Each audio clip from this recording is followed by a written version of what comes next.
Well, it's great to see everybody. I have not caught Don yet. I think this is his 40th. Is that true, Don? Your 40th?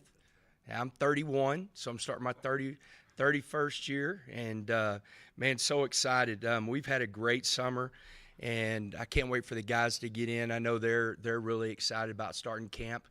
You know, right now I'm listening. I've probably listened to it 10 times. Whenever I first downloaded it, Jacob Rodriguez said, "Hey, Coach, have you heard or read a book called The Mindset of a Champion?" And I'm sitting there and I'm looking at it because I always do the audio version and to get a hard copy. And I think I got the wrong one, but I'm glad I got it. It's by David Cook, and it's really like he's talking to some businessmen, and he's talking about how people become successful, and part of it's being mentally tough, and part of that being mentally tough is being able to handle the pressure.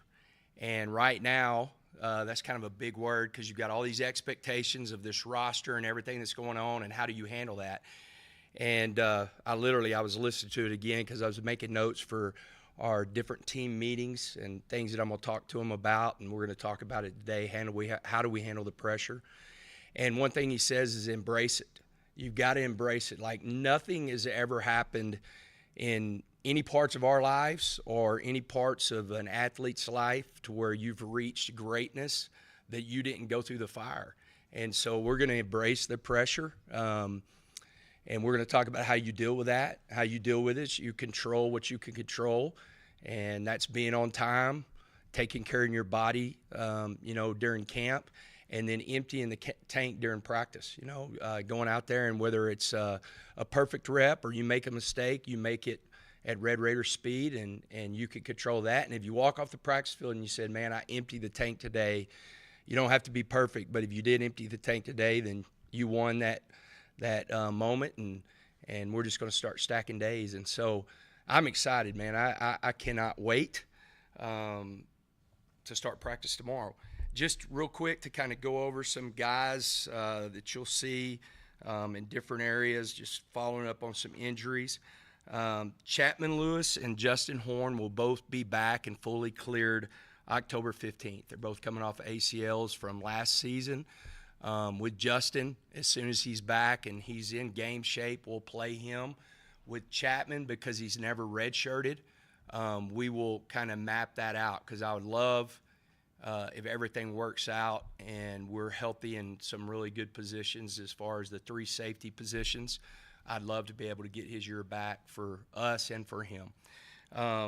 Ellis Davis has a back. He'll be back September 29th. Cash Cleveland has a foot. He's going to be back somewhere between September 8th and 15th, just depending on when he gets cleared. Macho Stevenson from spring has a shoulder. He should be back September 1st or September 8th. Braylon McDonald, he has a hamstring. He should be back September 1st or 8th, just depending on how he goes. And then we've got two guys that should be back fully. They'll be doing a lot of stuff, but should be back fully August 8th, somewhere around August 8th, 14th. A.J. McCarty with a hamstring, and then Terrell Tillman from his foot from the spring. And so we'll have some different guys that might start off tomorrow in yellow and get cleared. When yellow, we're not in contact anyway right now. So like Tyson Turner, he had a collarbone injury. We're getting x-rays, I think, Friday to totally clear him, but he's able to do everything because we're in non-contact anyway for these first couple of days. So like you'll see him in a yellow jersey. Those are the guys camp-wise that will start off either in rehab or getting ready to go.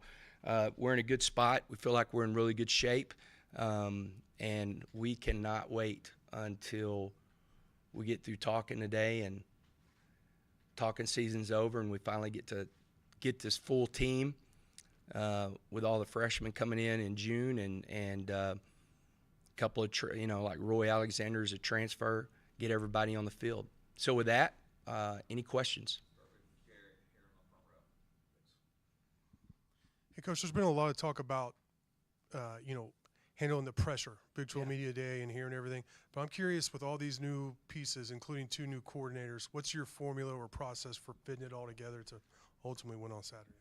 Yeah, I think the biggest thing that my job is to put these guys in pressure situations during practice. I mean, we've got to really compete. We're going to talk about, again, embracing that, but putting your foot on the line. And there's going to be moments in practice I'm going to try to create some chaos. There's going to be times on offense there's going to be a big play like in a competition period, and I'm going to call a sack, and it might not even be close to a sack, but just see who I can piss off and see how how Mac responds, how the rest of the coaches respond, how does Barron respond, or does he say what's next, and get to the next play. Same way on defense, there might be a flag that I throw where it's a pass interference, and then it's not, nobody's even around, but you're just causing some adversity, and see how they respond. We're going to have to do that. I do think it's really important, especially the first couple of scrimmages. We need to get really physical and see how physical this football team is. I think by the nature of our days that we practice and the days we have off, that we'll be able to, take care of our bodies and everything like that. But we're gonna have to get after each other, early in camp. We talked about a little bit of Big 12 Media Day, but your faith in Barron, y'all upgraded or added to so many positions all over the roster, but stuck with Barron. Mm-hmm. What made you have the confidence that you do in Barron Morton? Well, we're really lucky to have some great relationships with some NFL scouts, and we talked to 6 guys, and I mean, the praise that they had on his arm talent and what he can do, and so I think that was a big part of it. I also think he kind of embodies everything of how tough he is, how much he loves this place. You want that guy to lead you. And so I felt really good about everything that the doctors were talking about with his shoulder. I mean, at the end of the day, I was sitting there going, at the very worst, his shoulder is going to be where it was last year. And, he had a lot of good moments in the season. And I think, being even a year older and how much experience he has, is only going to be better. Coach, which player has shown you another gear over the summer and their goal to be great? Man, there's a lot of guys I can't wait to see. I was on a radio show this morning. One that I'm really anxious is Cheto Ofila. He's playing that boundary end behind Romello and Terrell. He's followed David Bailey around like a little puppy dog. I think every single – if you see David Bailey, you're going to see Cheto, whether it's in the training room, going through his recovery routine. Cheto's doing the same way. If it's in the weight room, if he's getting extra on the field. Every time I see David, Cheto's right there with him. So I'm excited to see him. John Curry, I thought John Curry had a great spring, and he's had he's 230-something pounds, and it doesn't look like it. He still looks really lean, so I'm really excited about him. And then there's some guys that I've seen on tape that I'm anxious to see is like Roy Alexander. Roy, he's been in this offense because he was an incarnate word, and he was a 1,000-yard receiver. I've seen him, of course, at 7-on-7 and different stuff like that, but I haven't seen him, in pads, and I'm anxious to see him. Jim Carlin and Mike Leach are the only Texas Tech coaches in history to win 8 or more games in their 4th season coaching. Why does this roster set you up to be the 3rd? Man, I'm going to tell you, this roster, I think it came out yesterday. We have as many or the most that the East-West Shrine game is looking at.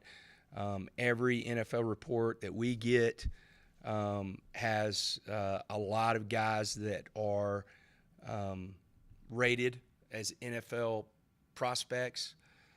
And then it's an old team, I think we have 15. I could be totally wrong. It might be somewhere between 13 and 15 outside linebacker, defensive end, defensive tackles that have played and started college football games. Same way in the offensive line. I think there's 8 or 9 offensive linemen that have played, in college football games. And then a maturity, man. We've got like Bryce Ramirez just got married this weekend, but like Cole is married. Jacob Rodriguez is married.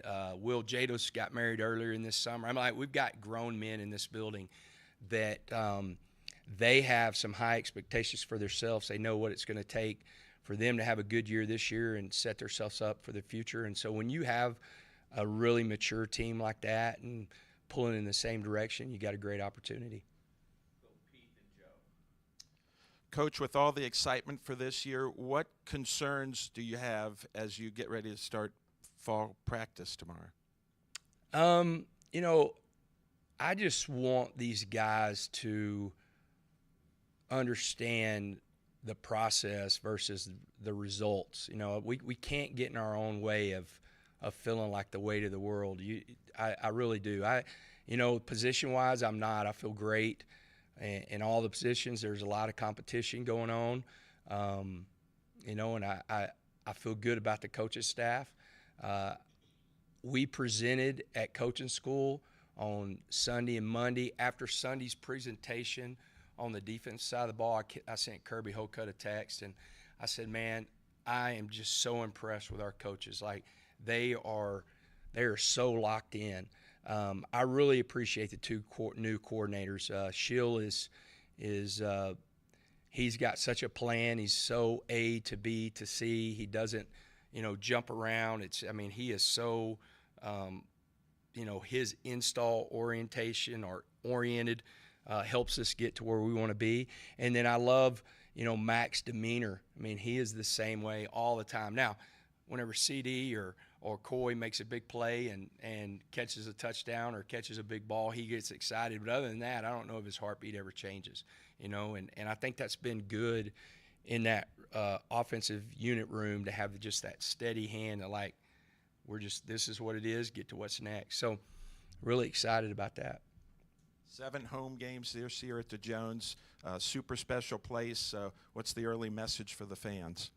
Yeah, show up. And I know they will, get your tickets to week 1, week 2, week 3. I know it's tough whenever you have 3 in a row and it kind of strains. It's, especially our Dallas-Fort Worth people and our Houston people and, making that road trip, but it's going to be worth it.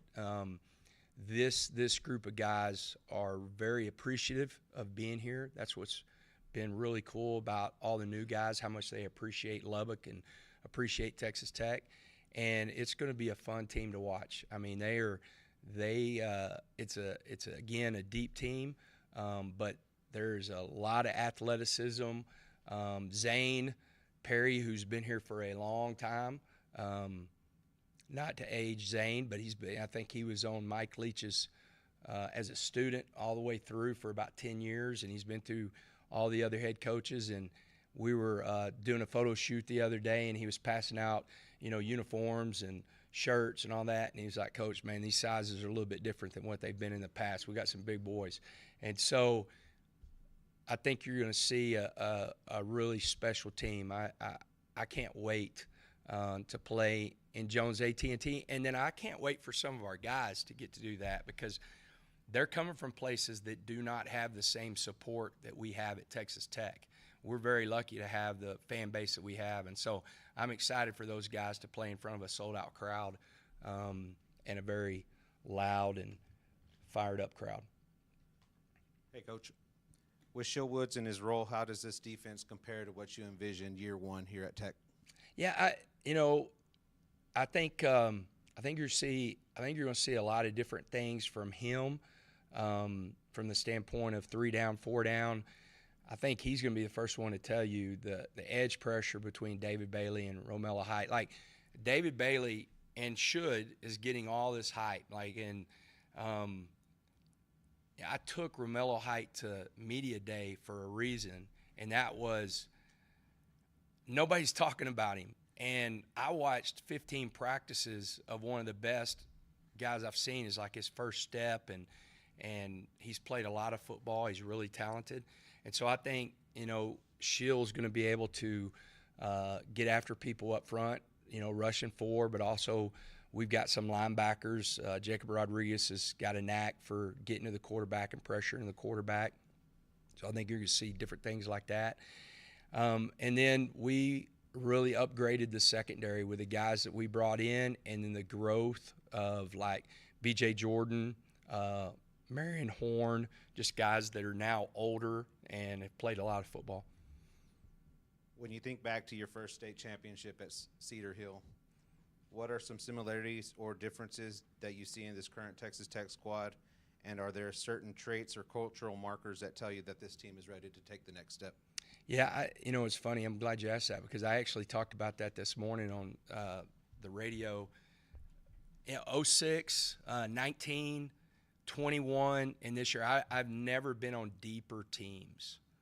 That was the biggest deal. Like in 2019, whenever we got beat twice, it's frustrating, got beaten overtime, but we lost Clay Johnston, who was an all Big 12 linebacker, and the very next week Terrell Bernard was the Big 12. He was his backup, and he was playing a lot, but he was his backup, and he had 18 tackles and was the all Big 12 player of the week the very next week whenever we lost Clay. And so just the depth of those teams, we were extremely deep with our 06 team, and we were really deep in 19. We were deep in 21 at Baylor whenever, they won it. And there's a lot of comparisons with this team because we are really deep in every position. Go to Ryan on the back row. Coach, you mentioned the depth that you guys have, especially at the running back position, bringing in Quentin Joyner and 2 returners. What are you expecting to see from them in fall camp to maybe have one that stands out to be a starter come opening night for you guys? And how are you going into that process in the running back room? I'm trying to get them to nickname themselves the committee. And actually going back, my running back group, 13 and 14, we went back-to-back state championships. That's what they called themselves, the committee. I feel great about all 3 of those guys. I think it's going to be really important that we find ways to do things with all 3 of them. I think they're all going to be help on special teams. I'm really hoping that Jacoby, I feel great about him being our kick returner. He's worked extremely hard being our punt returner. I'm hoping he's our punt returner, so that gives him touches there. I'm expecting Cam Dickey to be our off returner on kickoff. And I expect all of them to play special teams. And then, I think you're going to see some different things where we're in 2 back, because Jacoby can play some slot and being able to move him around. Somebody's going to start. Like, it's going to be like this in a lot of position, guys. Like, somebody is going to have to take the first snap against Arkansas Pine Bluff. But it's really like I'm okay with whoever's in there. I do think there's going to be somebody that really steps up. I really can't predict who that is because, man, they go at it every day, and that's a really good room. And then I think Adam Hill, how much he plays at running back, I don't know, but I expect him to start on all 4 core special teams. I mean, he's 240 pounds right now, and he's had a really good summer, and so I think the running back room, it's a deep room, and it's a room that we've got to get a lot out of, not just running the football, but in everything else. And then we got to be good in the run game. I mean, when you look at our offensive line, like you talk to different people, like one of our strengths in this offensive line is we should be able to come off the football and run the football. And so those running backs have got to step up behind that offensive line. Coach, you mentioned the special teams there. Can you kind of lay out who's ahead on the depth chart in that, and do you envision Roy Alexander having an impact there as well as wide receiver? Yeah, I do. I'm anxious to see him return punts. Whenever he came in on his visit, he did some kickoff return, and I was like, "Have you ever done any punt return?" And he goes, "Well, I did whenever early in my career, but I haven't the last couple of years because I think, it was just they're more concerned about me getting hurt." And I said, "Well, we're not concerned as much about that because we this is a deep room and we want to put our best players anyway on special teams. And so I'm anxious to see him do that. Right now I think Jacoby, if you're sitting there and you're like, hey, we're going to play tonight, Jacoby's going to be the kickoff returner and punt returner. Feel good there. As far as kickoff, I would think Stone is going to handle the kickoffs right now if we're, again, playing tonight. And then Upton, I expect him to be the field goal kicker right now if we were playing tonight. And, he's done it at a really high level.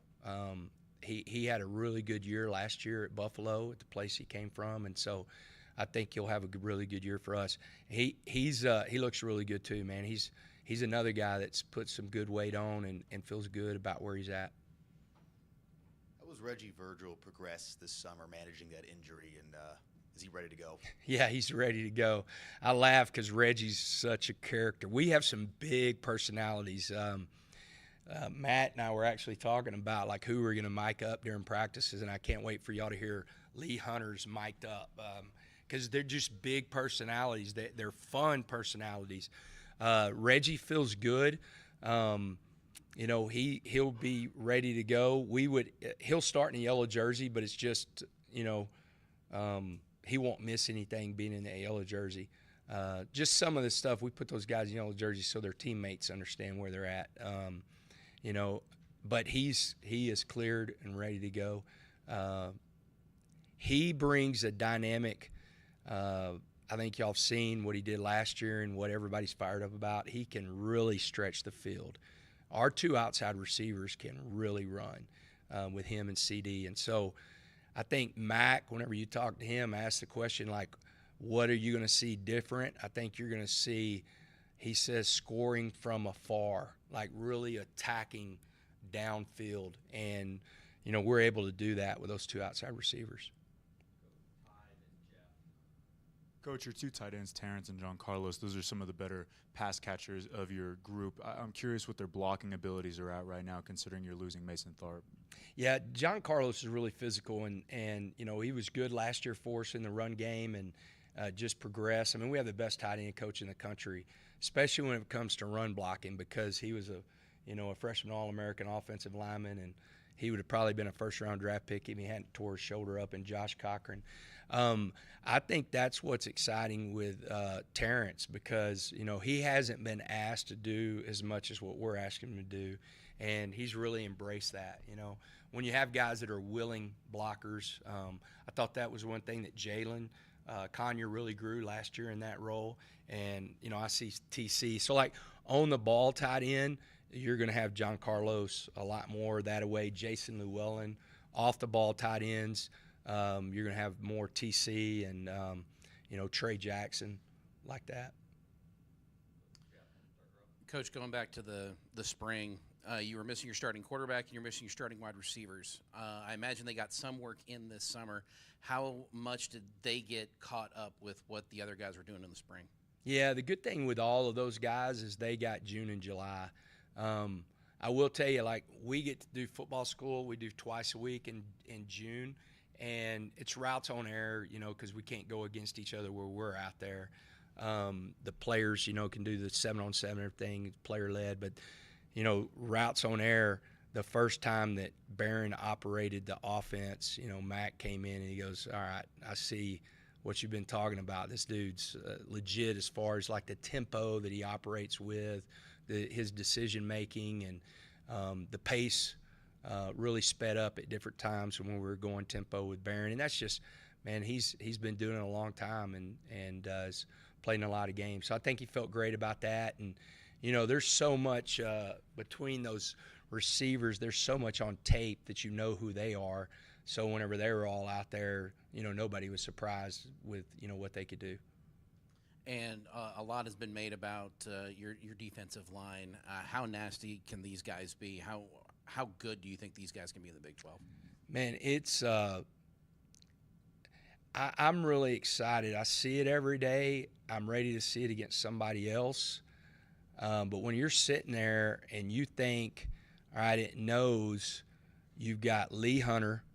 I think he led the Big 12 in pressures last year in the defensive line. But you got Lee Hunter And then behind him, you got Jaden Cofield, who started multiple games last year for us like that there. We're going to work Duda in two spots. So we're going to work him at the boundary defensive tackle, but we're also going to work him at nose. You got a guy right there that was starting for us before he got hurt in the Baylor game. You turn around, you've got Skylar Gill-Howard, who started last year, who had a high pressure rate, and I think he had 5 sacks. You got A.J. Holmes, who started last year for Houston. It's in that rotation. And then you got Duda over there with that. You got Amir Washington, who's also in that rotation, who started for us last year. Then you go and you got David Bailey, who started last year. Braylon Rigsby, who's behind him. Charles Esters, who's behind him, who started for us last year, who played the year before that. Then you got Braylon Rigsby behind him, who started at different times for us last year. You go over to boundary, you got Romello Height, who started last year. And then you got Terrell Tillman, who had 4 sacks at the end of the year last year. And then you add Chetta, and then, by the way, Dylan Spencer's fully back from his injury last year. So you're sitting there, and, man, I probably missed somebody. Like, literally, you're Clay always says it. He's like, man, and I tell him, I said, look, man, just stick with us getting better. Don't knee-jerk on what you're seeing every day, because your twos are going up against our starters from last year. Like, literally, if you look at it that way, and you could put 4 guys out there that started for us that are running with the 2s and 3s during practice. And so the depth is really it's pretty special. And then they're really good. They feed off of each other. They're Skylar Gill-Howard, as good as A.J. Holmes is, Skylar Gill-Howard is helping him, because Skylar's one of those dudes, I mean, he's going to run extra after every practice, so he grabs A.J., every time. They've really become really close. And so I've been a part of some really good defensive lines. 2019, we had 46 sacks. Our 3-down led the country in 25 sacks just with a 3-down rush. And it wasn't even close to as deep as what this group is. And so now we just got to go out there and do it, man. But they've done it. Like, it's not like one of those deals like, hey, this is all like potential. These guys have done it at the college level, so I'm expecting them to do it, and I can't wait to see it. During the spring, you were cross-training offensive linemen to kind of figure out who's going to be positioned where. Are you going to continue that during this portion of camp, or was that kind of to see where guys would fit better for this portion of camp? No, our plan is now to cut it down. Like, we had guys that were working, they could be working right tackle, right guard, and left guard. We'll cut it down to where, there's going to be times like Will Jadis is going to be at left guard, and he might be at right tackle. Like cut some stuff down. And then with our young guys, really, we did it this in June, but with our younger guys, just really put them in, hey, you're going to fit in this position. We still want to do some of it. I kick myself whenever I go back after that Washington State game and we lost Vinny Scurry, and I moved Sterling into guard. I wish I left him at tackle, but if I was going to do that, I didn't rep him any until he played a game or that week of a game, and it showed up, and it showed up in some big ways in some big games. I think actually all this started off of the Colorado game and us, not being able to protect the quarterback, and somebody asked Cody something, and he said, I will, and, he backed it up. And so we're still going to do it a little bit, but, you probably, instead of every practice, it may be once a week that DC gets center reps, and letting some of those other guys get the center reps behind Sheridan. And once a week again when DC goes to center, all right, Sheridan, you're getting some guard rep like that. Now, the competition that's going on of who's going to start between Will Jadis, Vinny Scurry, Jacob Ponton, Hunter Zambrano, those guys, there'll be a couple spots so we can find, who that is. And then, I know it's crazy, and I don't know how we'll do it, and I don't know if we will do it, but, O-line is the only position in quarterback that really doesn't rotate. We're gonna play some of those guys early to really see who the guys are going to step up, and then guys that we've seen, because a couple of those O-linemen, like Vinny is coming back. He's fully cleared. He's had a really good summer, and Hunter is coming back. We haven't seen those guys fully healthy, like in the heat of battle. And so we will do it, but not as much as what we were doing in the spring. Joey, what have you thought about what's come out lately about NIL and maybe the $600 provision not necessarily being there this coming off season? Yeah, right now, I don't know. I actually have a Zoom meeting today with a couple of different coaches of just trying to figure all this out, because we also just in the last week had our president, which is awesome, and we need the government to get involved in some of this, but we had the president get involved, and I don't know what that means either. So I think there's a lot of people that I do know we're in rev share. I know we've got our contract signed. I know that all of that's going on, and we're following that. We've had some guys that have done some NIL stuff that we've turned into the clearinghouse. I know there's other athletes on campus that have done the same thing, and our guys actually just did it and are going through the process. So those guys haven't been cleared of what they're doing. And, the way we look at it, until you're cleared, don't accept any payments or anything like that. And so we'll be on the up and up. But right now, I do think there's more rules than what we had, but until we get 100%, this is what this means and this is what this means, then you have to operate in that we know what the settlement says, go by the settlement until we 100% know what this means.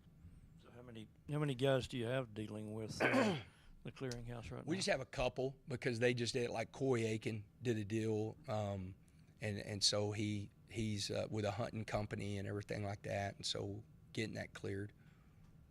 I guess given your affection for Dion, what'd you think of what came out about him yesterday? Yeah, I had known. I actually talked to Dion the day his press conference, as far as during the Big 12 media.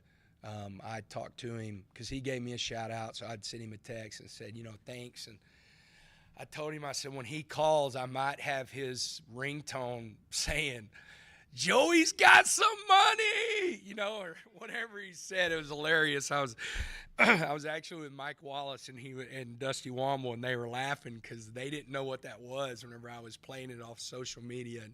And so I'd sent him a text, so he called me and he told me about the situation and everything. And, he had felt really good about the situation, and I told him I'd be praying for him because, man, I think a lot of him, and hate that he's dealing with that stuff, but I know he'll deal with it as well as anybody can and have a great outlook on what's about to happen. Somebody asked me, they go, you think he's going to step away? And I was like, man, I don't see that dude stepping away. He loves the game and is too involved. He loves his players, and so I'm just glad he's in a good spot and cancer free.